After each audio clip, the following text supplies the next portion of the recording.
全に取る取る取ることができました。どうですか？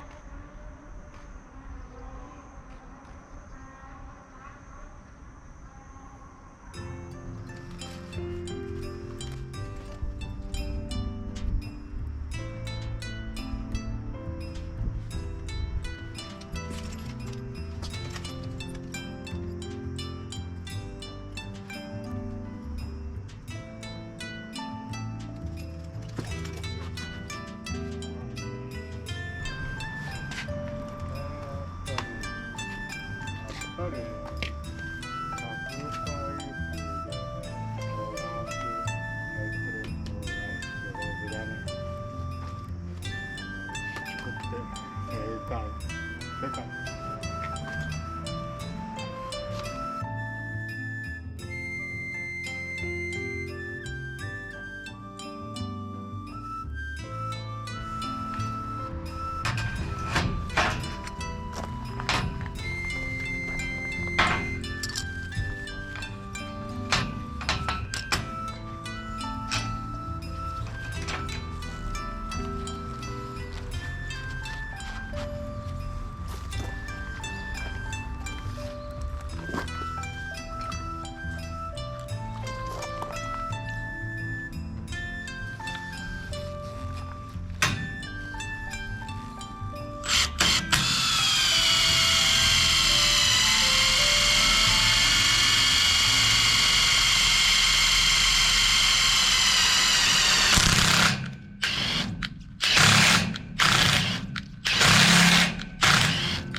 これから角パイプを使ってタルキを作るんですけれども、この角度を見て、ここを角度とここ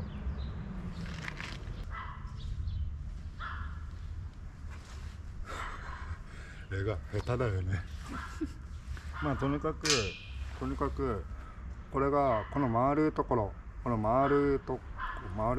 が角パイプで、この黒いところが角パイプ、黒いところが角パイプ、黒いパイプがこうつながってます。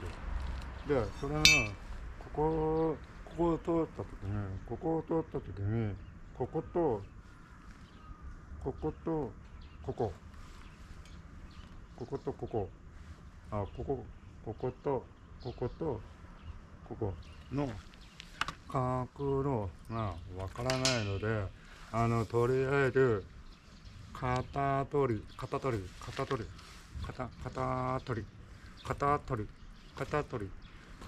を作っておきます。これで型取りを作るにはこの角材を使って作ります。ちょっと埋めてください。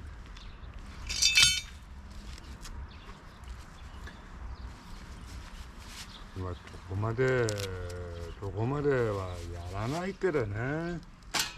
俺はちょっとこだわりがあるんで、ちゃんとしたガレージを作りたいので、ちゃんとやります。